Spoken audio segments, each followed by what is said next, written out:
Good morning, chicks and chickens. Welcome back to Old Man Farm. My name is Sid, as always. It's Shane's birthday, and we're not going to give him a beer because we respect his sobriety. But the man still loves pizza and pepper poppers because we're the same person. So, how's that for an alliteration? Let's see what we've got. Pepper poppers. Let's do it. Now, I will say, I have the official Stardew cookbook, and the pepper poppers are weird. I want to make them soon, but they are strange. Also, yeah, we're going to get to some hide and seek. We're going to get to some birthday celebrations, but right now, I got to talk about these pepper poppers, okay? They are a half a jalapeno. You roast the jalapeno first, which I think is actually a pretty cool idea. But then you fill it with a mixture of cream cheese, sour cream, pickled jalapenos, like the ones you get at like movie theater nachos, right? And, you know, some spices and whatever. You put those in there, and you make sort of a breadcrumb out of cornflakes and butter. And then you pack all of the cream cheese, whatever filling, into the half of the pepper. And then you cover it in the topping, and then you bake it again. It's a little bizarre sounding. As a person who's not overly into cream cheese, I don't know. I'm not sure how to feel about it. But I said I would make all of the recipes without changing anything before I, start tweaking them and casting aspersions in their direction. So we'll see. I'm excited. But I'm making one of the recipes. Well, by the time you are seeing this, I will have made it. I'm making the vegetable medley, which is labeled as a fall recipe, I believe. Yeah, I don't know. We'll see how it goes. But anyway, like I said, I forgot some truffle oil. We're going to go find Shane for his birthday. Oh, I guess I didn't forget. We just don't have any. I'm going to find Shane for his birthday. And we are also going to play some hide and seek with, what is her name? I keep wanting to call her Undare. I can't get that damn fish lady out of my brain. Don't think about it. But, yeah, we're going to play hide and seek. Now, she is essentially a Gary's Mod prop hunt. She can disguise herself as various things and hide in the environment. Now, I did look it up from last time. She can only be in Pelican Town proper and Ridgeside VIllage proper. So that does narrow it a bit. Don't get me wrong. It's still a bit, you know, but it makes it a little more manageable than just everywhere all the time, right? So we are probably going to skip out on what we're doing here. I do want to stop by our raccoon friends just to see if he has any other stuff, and then we'll move on. I know they have an expanded inventory, but I'm more worried about now we finally start a family, and I guess that's it. Okay, fine. Let's go see if we can find Andrea. That is her name. So, this is completely... Oh, I have to check the trash can. This is completely unrelated to anything we're talking about here. But I had an interesting conversation today with my kid. And it stemmed, well, I won't say stemmed, but was informed by an interesting conversation I witnessed while watching Twitch. And that is, well, it revolves around language, and specifically, shut up, Lewis. Literally no one cares what you think. Get out of here. I'll start telling people about your haunted shorts. Bastard. Okay. Anyway. Sorry, we got a little heated there. The man brings out the worst in me.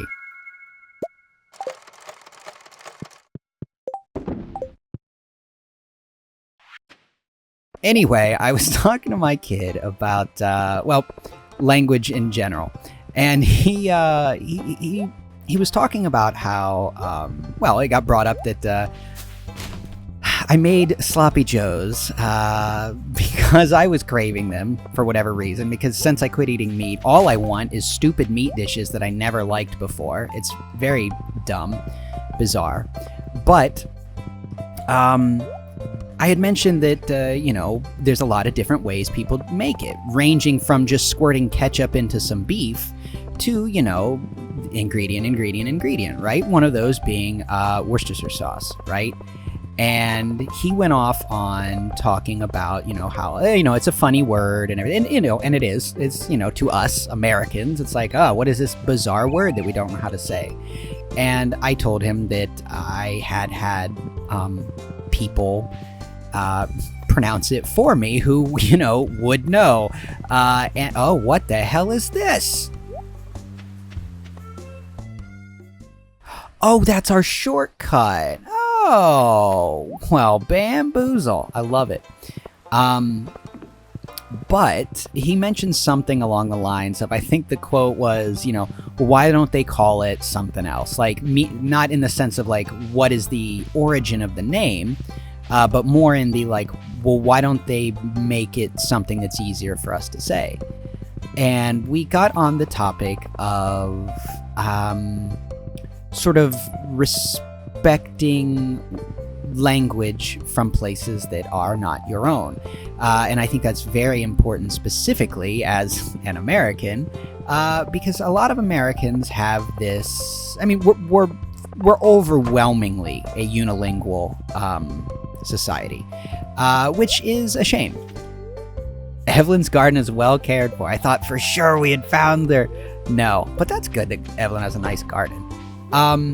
But yeah, we are overwhelmingly a unilingual society, and there seems to be, and has been for a long time, the sentiment that if you're going to come here, then you need to speak the language, which is the most asinine thing I've ever heard in my life. Here you go, Shane. Oh, is it my birthday? I was hoping I'd forget, but he's smiling.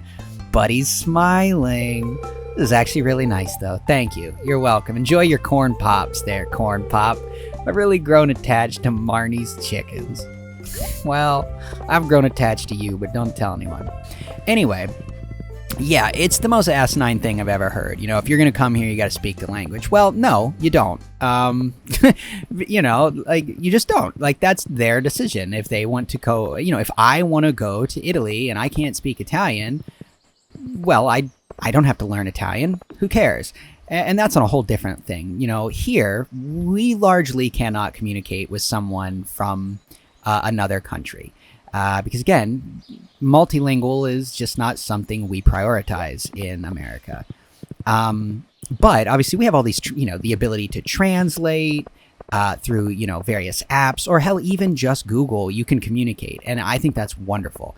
And so something I wanted to stress to him was that, well, as I said, this was sort of informed by an interaction I had seen in a Twitch chat earlier that day, where I had seen, oh, look at that. Do you see that? There's one of the crystals back there. I was in chat with a person who was Polish and a person who was Russian. And they were both speaking English very well, I might add. And be that through a translation app or they just know the language, doesn't really matter. It was very, very cool. And, it's one of those internet at its best things of like, I get to interact with people who the three of us would never get to interact. Very cool. But, there were times when they would maybe have a small butting of the heads where like they didn't necessarily understand what the other was trying to say because they're both speaking a secondary language. And it was brought up by the person who was streaming, which, by the way, is Coffee Traveler, and I'll put a link up to his YouTube channel now, up in the corner, the card there. But it was brought up that, it's oh, hold on. Never mind. That, it's so nice for so many other countries to be able, where the hell did my horse go? To be able to, who left this basket of fruits here?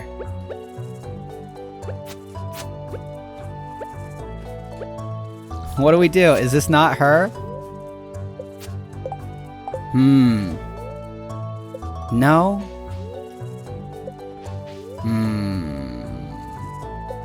Anyway, Sorry, I got real distracted with our possible finding of the princess here.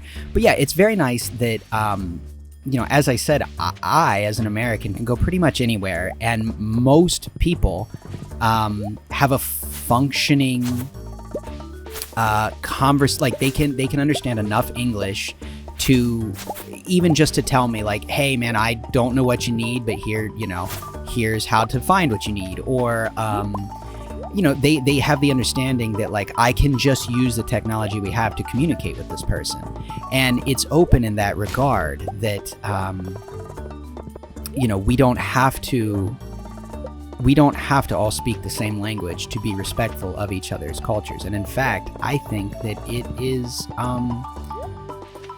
not only beneficial, but really, I don't know if necessary is the word, but I mean, we're not all going to learn every language, but the more we can communicate with each other, the more we can, find common ground. And just being able to, for instance, the conversation online went to food, as it usually does, right? And that's an awesome thing to be able to compare and contrast foods with each other as a common ground to connect with each other. So as I was saying with the boy, was that no, we don't need to have an English word for a regional or cultural item. I use the example, like, we don't need a new word for sushi. It doesn't have to be called a fishy rice tube, right? Or like a taco doesn't have to be a corny meat thing. Like, it doesn't matter. You don't have to have a name for it. It already has a name. It's just not a name that is in your language. And that's not only okay, that's pretty awesome. Like, it's pretty cool that we live in a time when you can interact with people from so many cultures and so many languages. And we are able to do it easier than any group of humans has ever been able to do before. And I just think that's something to really be celebrated. And I don't know. I don't know where the hell I was going with this, but I thought it was a wonderful interaction that I got to partake in online, and then to have it come up in a normal conversation with my kid was, I don't know. It's interesting to see. Kids don't have that weird isolationist hate in their heart. They just don't. They want to talk to everyone and learn things. And, it can be kind of alarming to know that given the chance, given the ability to connect with each other on a level that, we have never been able to before, that there are going to be people out there who are going to double down on the idea that people need to be othered, that you find any difference and hold it against someone. And that's both frightening and sad. And I don't know. So, just a thought. And I know I do have viewers from all over the place, and I know a lot of you English is your primary language, but any of you that are not, I would love to know. Again, only share what you are comfortable sharing. But I think it's really cool that, I think the internet is both the best and worst thing that's ever happened to humanity, obviously. But it's things like that. It's the moments when you can feel people coming together and gaining sort of an appreciation for things that they wouldn't experience like, I may never talk to a person from Russia ever in my face-to-face life, but I got to hang out and interact with someone from Russia today. That's interesting. Same thing, a Polish person or someone from Italy or Spain or any of the other how many countries across the globe. And that's it's very cool. Anyway, ramble over. I just thought that was interesting. Do what you will with that information. Anyway, we've raided every trash can in sight, and I haven't seen it. Oh, Jack be nimble, Jack be thick. I think I have to censor this book.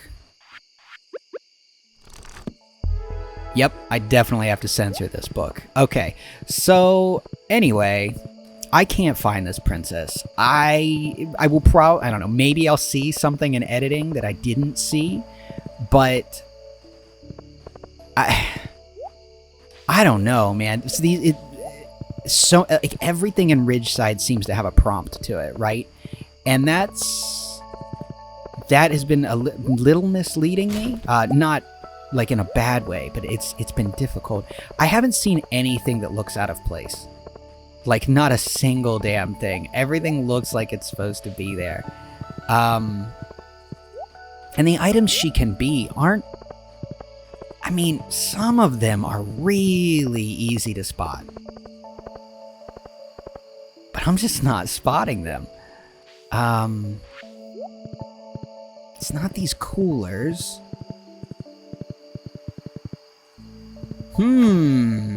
Says I. Oh, hello, chicken. What are you doing?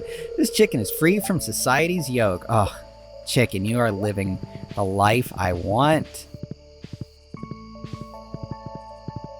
Let's see. There's boxes, barrels. Wow. I don't know. We might be playing hide and seek for 2 days. What a nightmare. Well, I guess that's it. It's after midnight. We gotta let it all hang out. And by that, I mean we gotta go home. So, I guess we try again in the morrow.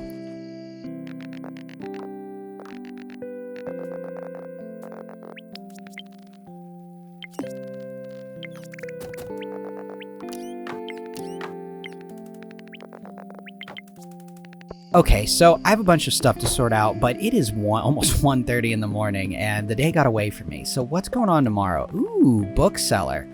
Well, as we recently found out, I don't think it really matters. I need to look at what books we've read so I know what to buy and what not to. But it'll still be worth checking into. I don't know. So I'm gonna look into that overnight and know more about it tomorrow. I think that should be in one of our drop menus. But either way, I will talk to you then. Be good to each other.